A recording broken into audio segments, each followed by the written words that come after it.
It was supposed to be a simple trip across the ocean. But that night, the sea turned into a monster. Winds screamed, waves rose higher than buildings, and 48 people, trapped in the dark, sent out one last call for help. What happened next became one of the most unbelievable rescues in history. This is the story of how the U.S. Coast Guard fought the impossible and won. July 12, 2005. A passenger ship called Morning Star left the coast of Florida, heading toward the Bahamas. On board, 48 passengers and 7 crew members. Families, tourists, a few fishermen returning home. The weather report said, light winds. No one expected the storm that would form that night. By midnight, lightning cracked open the sky. The waves hit like hammers. The ship's radio operator tried to send a distress signal, but the wind swallowed his voice. Inside, people held on to seats, praying. Water rushed down the corridors. Power failed. Lights flickered. Then suddenly the ship tilted. Someone shouted, "We're taking on water. Get the life vests."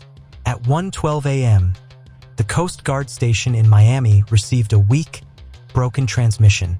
"This is Morning Star. We are sinking. Need immediate." And then, silence. The operator froze. They replayed the audio. Nothing more came through. Within minutes, helicopters were ordered to scramble. Rescue boats were launched from 3 directions. The radar showed the ship drifting fast into deeper waters. Captain Sarah McKinley, the mission lead, knew one thing. If we don't get there by dawn, no one survives. Helicopter Rescue 612 took off in the middle of the storm. Inside were 4 crew: pilot, co-pilot, rescue swimmer, and medic. The wind pushed the aircraft side to side. Rain hit the glass like bullets.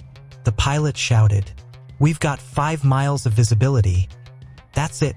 Lightning lit up the ocean below. For a second, they saw it. A ship on its side. A flare in the distance.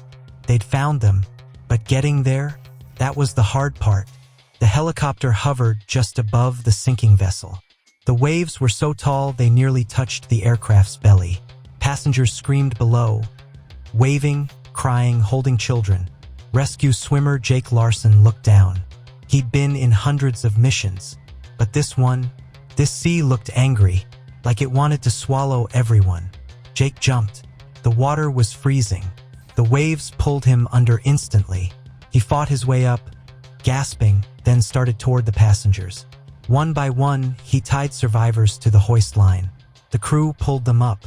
A mother, a little girl, 2 elderly men. Each life felt like a battle against time. But the storm grew worse. Part of the ship snapped off and vanished below. Debris hit the water, spinning like blades. The helicopter began to run low on fuel. They had to pull out, but Jake refused. "We don't leave until they're all up," he shouted. Another Coast Guard chopper arrived, followed by a rescue boat. Together, they worked hour after hour, soaked, shaking, exhausted. When dawn broke, the storm finally began to die. And the last person, the ship's captain, was pulled to safety. 48 survivors. 7 crew members lost.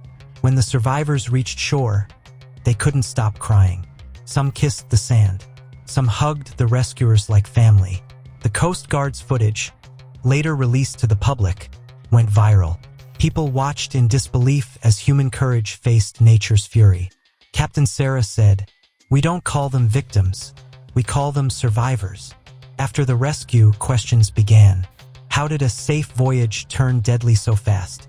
Investigators found that the Morning Star's radar had malfunctioned. The crew never saw the storm line approaching. And worse, one of the watertight doors had been left open, flooding the lower deck. But there was something else. Satellite data later revealed an unidentified vessel was nearby before the accident. It disappeared before rescuers arrived. Was it coincidence or something more? Several survivors claimed they saw bright lights on the horizon, right before the storm hit. One fisherman said, "It looked like another ship, then it just vanished."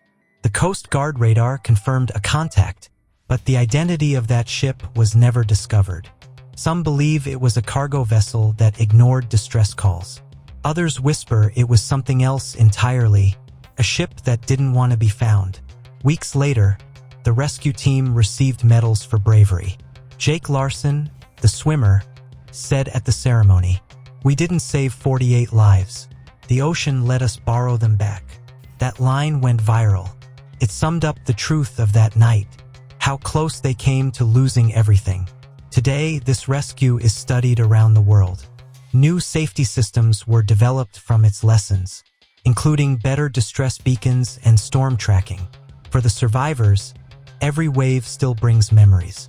One of them, a girl who was just 10 at the time, said, "When I hear thunder, I remember the man who jumped into the sea to save us. That man was Jake, and he still works for the Coast Guard. When you look out at the ocean, it feels endless." But that night, 48 lives proved something powerful. Even in the darkest storm, there are people who run toward danger. That's the story of the Coast Guard, and the story of every soul saved from the sea. Rescue complete. All survivors accounted for. Returning to base. The sea is vast, but bravery is louder than the storm.